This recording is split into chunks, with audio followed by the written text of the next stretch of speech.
एक ऋषि थे विभांडक ऋषि। इन्होंने अपने जीवन में कभी किसी स्त्री को नहीं देखा था और जब उनके जीवन में पहली स्त्री आई तो कुछ यूं हुआ।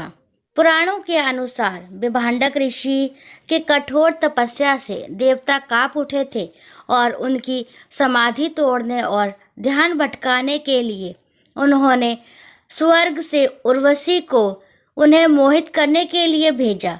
जिसके बाद उर्वशी के आकर्षक रूप पर मोहित होने से दोनों के प्रेम स्वरूप ऋषि श्रंग का जन्म हुआ। इसके बाद पुत्र को जन्म देते ही उर्वशी उसे विभांडक ऋषि के पास छोड़कर वापस स्वर्ग की ओर प्रस्थान कर गई। उर्वशी के छल से विभांडक ऋषि बहुत आहत हुए और उन्होंने समस्त नारी जाति को ही इसके लिए दोषी ठहराना शुरू कर दिया। फिर अपने पुत्र को लेकर विभांडक ऋषि एक जंगल में चले गए और उन्होंने प्रण किया कि वे अपने पुत्र पर किसी भी स्त्री की छाया तक नहीं पड़ने देंगे। दरअसल जिस जंगल में विभांडक तप करने गए थे वह जंगल अंग देश की सीमा से लगकर था। विभांडक ऋषि के घोर तप और क्रोध का नतीजा था कि अंग देश में अकाल के बादल छा गए। लोग भूख से बिलखने लगे। इस समस्या का समाधान के लिए राजा रोमपाद ने अपने मंत्रियों ऋषि मुनियों को बुलाया। ऋषियों ने राजा से कहा कि ये सब विभांडक ऋषि के कोप का परिणाम है। राजा रोमपाद को ऋषियों ने बताया कि अगर वे किसी भी तरह उनके पुत्र ऋषि श्रंग को जंगल से बाहर निकालकर अपने नगर में लाने में सक्षम हो जाते हैं तो अकाल से छुटकारा पाया जा सकता है। दरअसल अपने जीवन काल में ऋषि श्रंग ने कभी किसी स्त्री को नहीं देखा था, इसलिए उन्हें आकर्षित कर पाना आसान नहीं था। राजा ने इसके लिए भी युक्ति निकाली। उन्होंने अपने नगर की सभी देवदासियों को ऋषि श्रंग को आकर्षित कर उन्हें जंगल से बाहर निकालकर नगर लाने का काम सौंपा।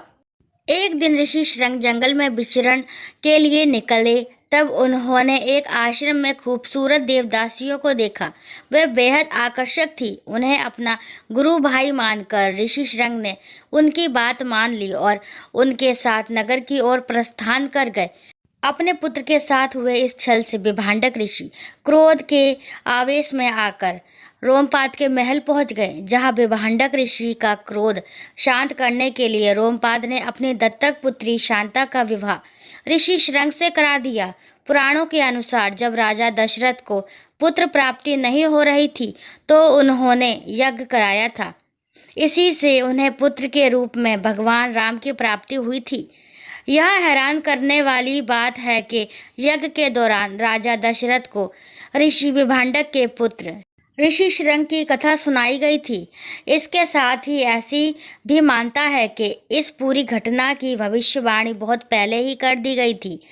वही दिलचस्प बात है कि राजा रोमपाद ने ऋषि श्रंग से अपनी जिस दत्तक पुत्री का विवाह किया था वह राजा दशरथ की पुत्री तथा श्री राम जी की बहन थी।